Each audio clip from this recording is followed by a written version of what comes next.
महासदाशिव ॐ नित्यानन्द परमशिवोऽहम् ॐ नित्यानन्द परमशिवोऽहम् ॐ नित्यानन्द परमशिवोऽहम् नित्यानन्द परमशिवोऽहम् ॐ नित्यानन्द परमशिवोऽहम् ॐ नित्यानन्द परमशिवोऽहम्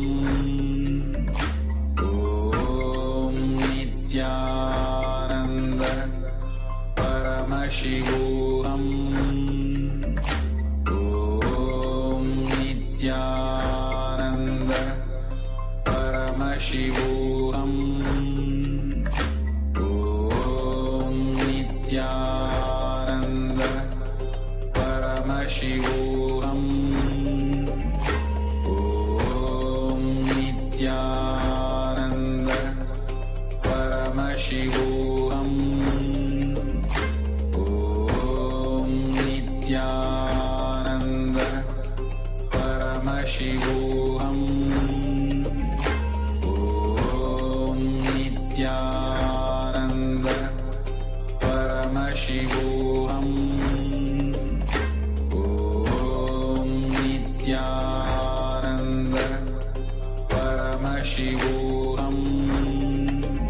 Understand and declare the truth. The cosmic energy exists. I authentically cognize, which is intellectually process, understand and declare the truth that whatever I offer in the Pratiksha Pada Puja at the divine lotus feet of Swamiji will reach the cosmic source of energy directly. I authentically cognize, which is intellectually process, understand and declare the truth that whatever I offer in the Pratiksha Pada Puja at the divine lotus feet of Swamiji will reach the cosmic source of energy directly. I authentically cognize, which is intellectually process, understand and declare the truth of Soham Asmi, that even when I worship I am Him. Let us now enter the Pratiksha Pada Puja. We'll begin with the Satguru Vandanam.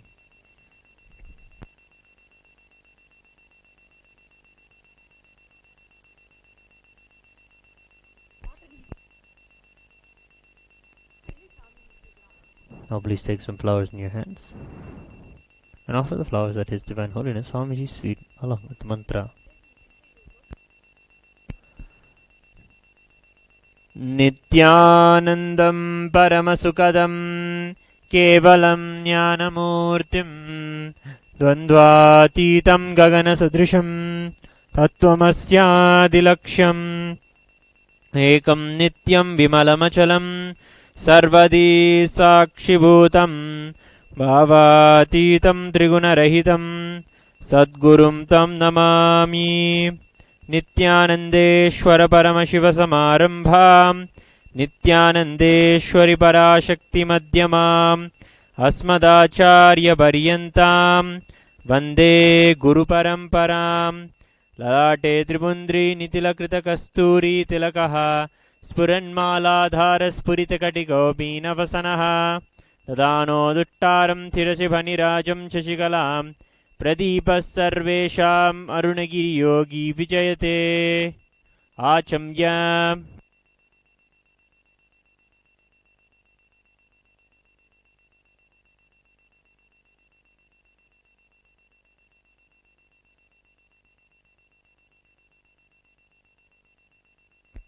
प्राणानायम्य. ॐ शुक्लाम्भरधरं विष्णुं शशिवर्णं चतुर्भुजं प्रसन्नवदनं ध्यायेत् सर्वविघ्नोपशान्तयेत्. संहितेन प्राणानायम्य.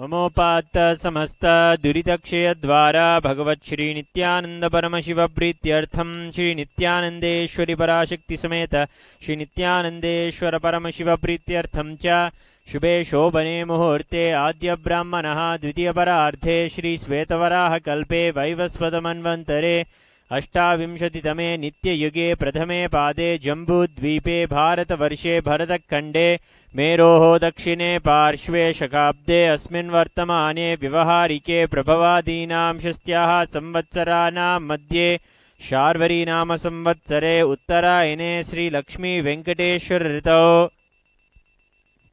मिथुनमासे शुक्लपक्षे तृतीयायां शुभतिथौ बुधवासरयुक्तायां पुष्यानक्षत्र गरजयोग मनिजकरण एवं गुणविशेषणविशिष्टायामस्यां शुभतिथौ श्रीकैलासोन्नतद्वादशान्तश्यामलापीठारूढ श्रीमीनाक्षी सुन्दरेश्वराभिन्नस्वरूप परशिवपुत्र रत्नकुमार गुरुमतुल्यावतार श्रीपार्वती स्तन्यपानलब्धदिव्यज्ञानविश्रुत सकलनिगमागमसारभूत द्राविडवेद प्रभक्त्रे श्रीमत्परमशिव करुणा समितिगत मुक्तामय चतुरश्रयान् गीयमान छत्रचामर श्रीचिह्नकाहलादि समस्त बिरडावल्यलंकृत ज्ञान विज्ञान चक्रवर्ती सर्वजनसंग सद्यो निर्वाण दीक्षा व्ययापवर्गवर्ष विश्रानजीमूत परमत कलपकेशरी शैव सिद्धांत स्थापनाचार्य श्रीराजाधिराज पांड्य महाराज गुरु शपन शाक्यादि महांधकार निवारण ज्ञान भानु वीक्षणा नरहार ध्वजोच्छेदन पूर्वक श्रीमद वृषभध्वज स्थापक शैव समय कर्तृ सर्वज्ञ पीठारूढ़ श्री जगद्गुरु श्री ज्ञान संबंध देशिक स्वामी वागीश सुंदर माणिक्यवाचक स्वामिनाम् अवतारभूत श्री ज्ञान संबंध स्वामी पुनरुद्धृत श्यामलापीठ सर्वज्ञपीठ त्रिनवत्युत्तरद्विशततम गुरुमहासन्निधान अरुणगिरि योगीश्वर परंपरागत अरुणाचल सर्वज्ञपीठ गुरुमहासन्निधान कैलास परंपरागत कांची कैलास सर्वज्ञपीठ त्रयस्त्रिंशदुत्तरद्विशततम गुरुमहासन्निधान नित्योत्सव नित्य मंगल नित्य कल्याण नित्य रजित आदि कैलास नित्यानंद पीठ महासंस्थान महासिंहासन पीठकर्ता साक्षात् श्री परमशिव समुद्भूत कैलास परंपरागत वैवस्वत मनु इक्ष्वाकु हरिश्चंद्र भगीरथ श्रीरामचंद्र शूरसेन इत्याद्यनवच्छिन्न सार्वभौम चक्रवर्ती परंपरागत चतुष्षष्टि योगिनी मंडित चतुष्षष्टि संप्रदाय प्रवर्तक मनुधर्म शासन सूर्यवंश प्राप्त सर्वज्ञपीठ सुरांगी साम्राज्य मूर्धाभिषिक्त चूड़ामणे साक्षात् श्री परमशिव समुद्भूत कपिल महागुरु पुनरुद्धृत महानिर्वाणिपीठ अष्टोत्तर सहस्र श्री महामंडलेश्वर साक्षात् श्री परमशिव सिंहासनाभिषिक्त समस्त गणनायक श्री महागणपति समारंभ अनवच्छिन्न पीठाधीश्वर गुरु परंपरा प्राप्त अटलपीठ अष्टोत्तर सहस्रतम अष्टोत्तर सहस्र श्री अटलपीठाधीश्वर धर्म मुक्ति स्वर्ग पुरस्वर्णपीठ त्रयोविंश गुरुमहासन्निधान कैलास परंपरागत आदिपीठ सर्वज्ञपीठ जगद्गुरु श्री कैलास पुनरुद्धारक श्री कैलास परमाचार्य श्रीमत् परमहंस परिव्राजकाचार्य वर्य सच्चिदानंद प्रणव स्वरूप श्रोत्रिय ब्रह्मनिष्ठा नित्योत्स श्रीमज्जगद्गुरु शील श्री भगवत् श्री नित्यानंद परमशिव श्री ज्ञान संबंध देशिक परमाचार्य स्वामिनां प्रीत्यर्थं तेषां पादारविन्दयोः भक्ति सिद्ध्यर्थं गुरुकृपा कटाक्ष सिद्ध्यर्थं क्षेमस्थैर्य वीर्य विजय आयुरारोग्य ऐश्वर्यानाम् अभिवृद्ध्यर्थं धर्मार्थ काम मोक्ष चतुर्विध फलपुरुषार्थ सिद्ध्यर्थं समस्त दुरितोपशान्त्यर्थं समस्त मंगलावाप्यर्थं भगवत् श्री नित्यानंद परमशिव प्रसादेन सकुटुम्बस्य ज्ञानवैराग्य जीवन मुक्ति प्राप्त्यर्थं श्री नित्यानंदेश्वरी पराशक्ति समेत श्री नित्यानंदेश्वर परमशिव अवतारभूत श्री सर्वदेव देवी स्वरूप भगवन् श्री नित्यानंद परमशिव प्रत्यक्षपाद पूजां करिष्ये। कंठानादम्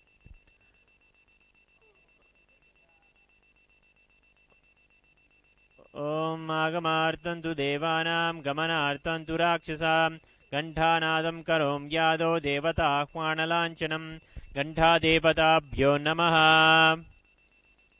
मानस पूजा।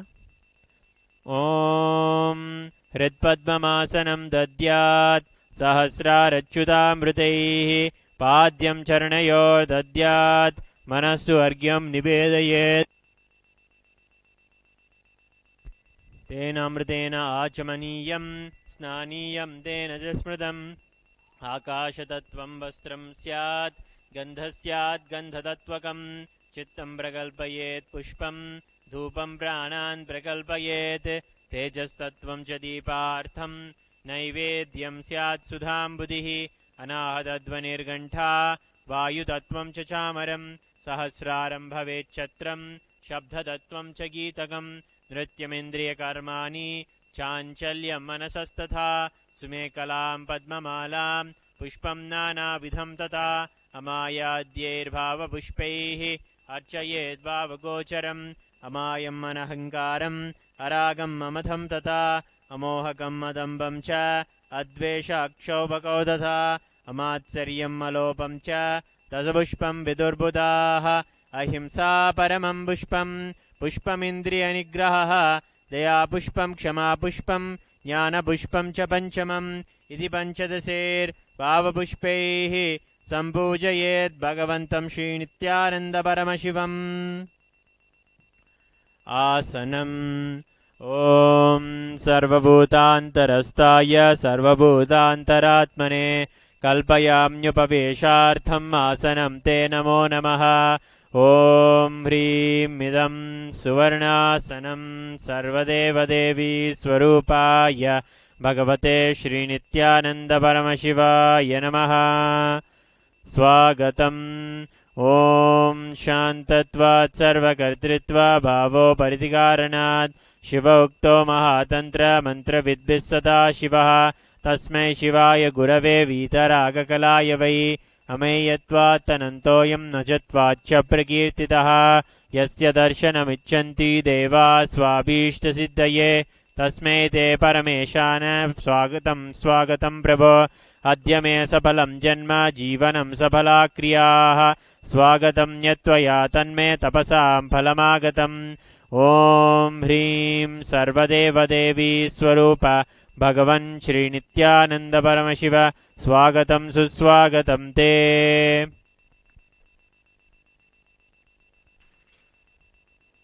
पाद्यम्। ॐ यद्भक्तिलेशसम्पर्कात् परमानन्दसम्प्लवः तस्मै ते परमेशान पाद्यं शुद्धाय कल्पये। ॐ ह्रीं एतत्पाद्यं सर्वदेवदेवी स्वरूपाय भगवते श्रीनित्यानन्दपरमशिवाय नमः। अर्घ्यः। ॐ दूर्वाक्षतसमायुक्तं बिल्वपत्रं तथा परं शोभनं शङ्खपात्रस्थं गृहाणार्घ्यं महेश्वर।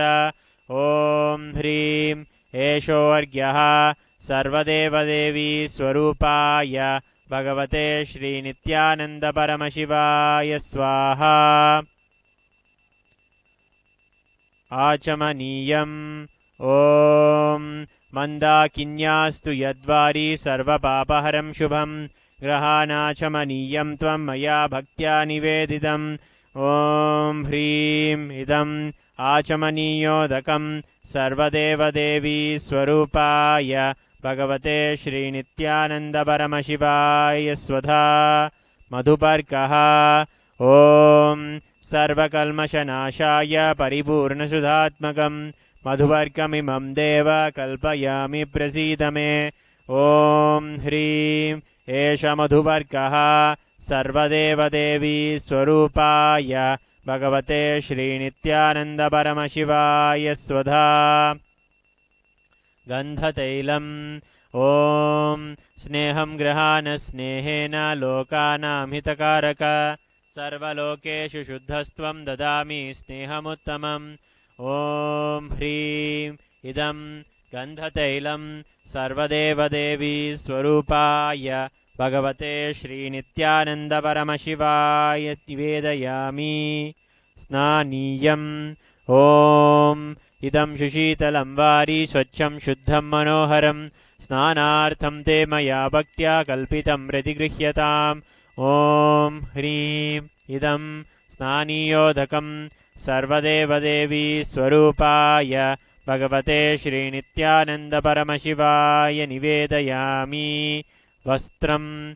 ॐ मायाचित्रपटाचन्न निजगुह्योरितेजसे निरावरणविज्ञाय वासस्ते कल्पयाम्यहम् ॐ ह्रीं इदं वस्तोत्तरीयं सर्वदेवदेवी स्वरूपाय भगवते श्रीनित्यानन्दपरमशिवाय निवेदयामि आभरणम् ॐ स्वभावसुन्दराङ्गाय नानाशक्त्याश्रयाय ते सुवर्णं भूषणं तुभ्यं कल्पयामि प्रसीद मे ॐ ह्रीं इदं सुवर्णाभरणं सर्वदेवदेवी स्वरूपाय भगवते श्रीनित्यानन्दपरमशिवाय निवेदयामि गन्धः ॐ शरीरं ते न जानामि चेष्टां नैव च मया निवेदितान् गन्धान् प्रतिगृह्य विलिप्यताम् ॐ ह्रीं एष गन्धः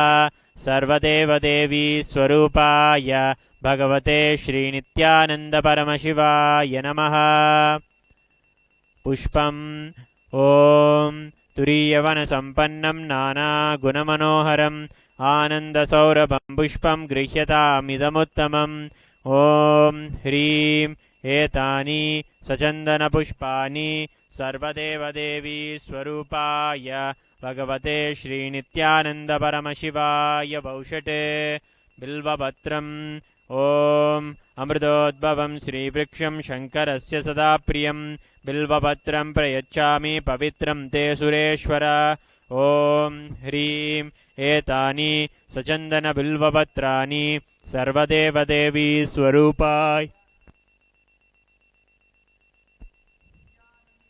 सर्वदेवदेवी स्वरूपाय भगवते श्रीनित्यानन्दपरमशिवाय वौषटे तुलसीपत्रम् ॐ नमस्ते बहुरूपाय वरदमूर्तये परमात्मने स्वाहा ॐ ह्रीं इदं सचन्दनतुलसीपत्रं सर्वदेवदेवी स्वरूपाय भगवते श्रीनित्यानन्दपरमशिवाय नमः धूपः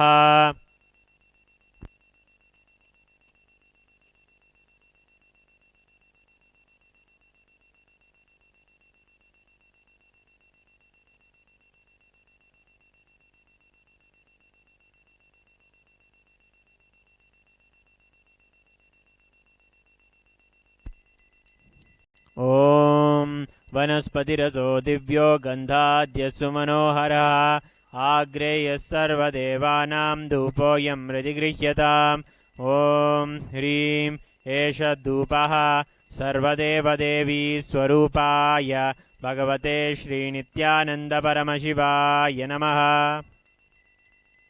दीपः ॐ सुप्रकाशो महादीपः सर्वतस्तिमिरापः सबाह्याभ्यन्तरज्योतिर्दीपोऽयं प्रतिगृह्यताम् ॐ ह्रीं एष दीपः सर्वदेवदेवी स्वरूपाय भगवते श्रीनित्यानन्दपरमशिवाय नमः नैवेद्यम् ॐ नैवेद्यं विविधं देवा शर्करादिविनिर्मितं मया निवेदितं भक्त्या गृहाण परमेश्वर ॐ ह्रीं इदं सोपकर्णनैवेद्यं सर्वदेवदेवी स्वरूपाय भगवते श्रीनित्यानन्दपरमशिवाय निवेदयामि पानीयम् ॐ समस्तदेवदेवेश सर्वतृप्तिकरं परम् अखण्डानन्दसम्पूर्णं गृहाणजलमुत्तमम् ॐ ह्रीं इदं पानार्थोदकं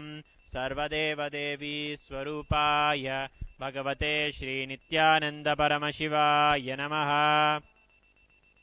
पुनराचमनीयम् ॐ उच्छिष्टमप्यशुचिर्वा यस्य स्मरणमात्रतः शुद्धिमाप्नोति तस्मै ते पुनराचमनीयकम् ॐ ह्रीं इदं पुनराचमनीयोदकं सर्वदेवदेवी स्वरूपाय भगवते श्रीनित्यानन्दपरमशिवाय स्वाहा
आरात्रिकम् ॐ ह्रीं एषा दीपमाला सर्वदेवदेवी स्वरूपाय भगवते श्रीनित्यानन्दपरमशिवाय नमः। ॐ राजाधिराजाय प्रसख्यसाहिने नमो वयं वै श्रवणाय कुर्महे समे कामान् कामकामाय मह्यं कामेश्वरो वै श्रवणो ददातु कुबेराय वैश्रवणाय महाराजाय नमः। कर्पूरगौरं करुणावतारं संसारसारं भुजगेन्द्रहारं सदा वसन्तं हृदयारविन्दे भवं भवानी सहितं नमामि भवं भवानी सहितं नमामि भवं भवानी सहितं नमामि। आरात्रिकं समर्पयामि भगवच्छ्रीनित्यानन्दपरमशिवचरणकमलेभ्यो नमः। पुष्पाञ्जलिः। गुरुर्ब्रह्मा गुरुर्विष्णुः गुरुर्देवो महेश्वरः गुरुः साक्षात् परं ब्रह्म तस्मै श्रीगुरवे नमः। अखण्डमण्डलाकारं व्याप्तं येन चराचरं तत्पदं दर्शितं येन तस्मै श्रीगुरवे नमः। अज्ञानतिमिरान्धस्य ज्ञानाञ्जनशलाकया चक्षुरुन्मीलितं येन तस्मै श्रीगुरवे नमः।